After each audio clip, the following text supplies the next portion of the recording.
see Charles Adler there. Obesity, a disease. Ooh, I feel terribly ill suddenly. Now, we had this, our next guest on a while back, but it was by Skype in Europe, in Austria, where she lives. Her story is extraordinary and it resonates throughout North America and with anyone who does believe in freedom. We've got her now in Washington, thank goodness, in the studio. Elizabeth Sabadich-Wolf, welcome to you. Thanks very much for having me on your show, Michael. Well, it's a pleasure. Now, for the uninitiated, for those who may have forgotten or don't know the story, what happened to you in Austria? In Austria, I was prosecuted for speaking my mind about the marriage of Mohammed to his child bride Aisha, and the Austrian authorities didn't appreciate what I said and charged me first with hate speech and then later changed the charges to denigration of religious teachings of a legally recognized religion in Austria. I was then found guilty on the second charge and fined 480 euros. The case is currently pending at the European Court for Human Rights.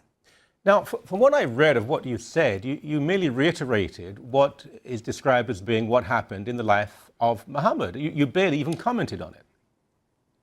I barely even commented on it. You're very right, but you can't say that in Austria, and it appears that Islam is a legally protected religion in that only Muslims can comment on their own religion, and we as dhimmis may not, because it's considered slander under Islamic law, Sharia law.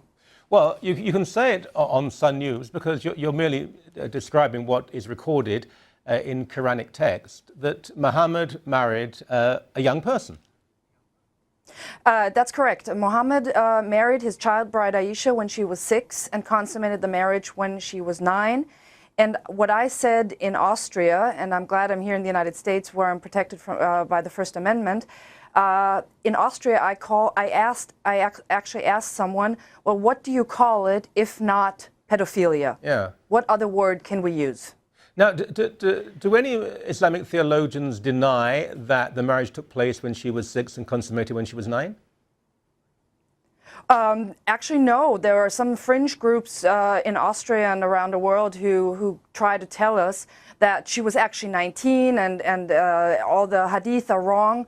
But you know what? That's basically taqiyya, I would say, because the majority, I would say 99% of all theologians in Islamic law know that Aisha was 6 and she was 9 when she consummated the marriage. And you have it in the hadith, in the authoritative hadith of Sahih Bukhari, where it says that she was married off when she was 6 and consummated the marriage when she was 9. Right. So, and we here in the West need to condemn this kind of behavior when it is applied to today's children, today's young girls. Mm-hmm. And if anyone thinks, well, we don't quite understand, we're being anachronistic, and this was common in those days, it's a bit like Romeo and Juliet. People say, well, in the 16th century, girls were married at the age of 14. Actually, 6% of girls married at the age of 14. It's almost unheard of below that age, and Juliet may have been 13. But in this case, no, it didn't happen then. And if it happened today, you would say, well, that sounds like pedophilia to me.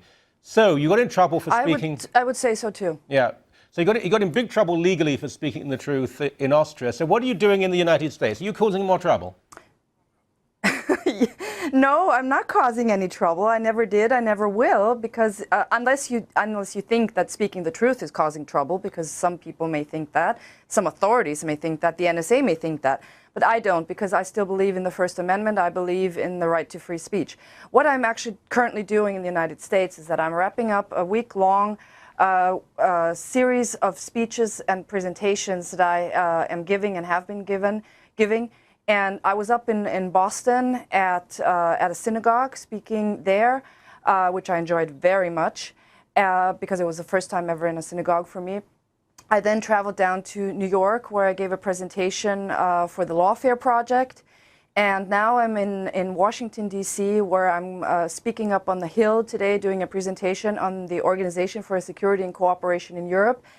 And I'm trying to recruit people, NGOs, to come with us to Warsaw, Poland in the fall to defend free speech at the Organization for Security and Cooperation in Europe. Mm-hmm. Now, how shall I put this? In some conservative circles in North America, they paint a picture of Europe, and I'm a European, I know Europe, that is not completely accurate, that people are being arrested and taken away merely for speaking their mind. Now, that isn't the case. However, this is deeply disturbing when you merely speak out and actually reiterate what others have said in the Muslim community, and you're charged. We've seen this replicated in France, in Scandinavia. We hear of case after case. We're not speaking of some end-time scenario, but my golly, free speech is becoming very limited around this area in Europe right now, isn't it? I would say it has disappeared. We have gone off the slippery slope. It's no longer there.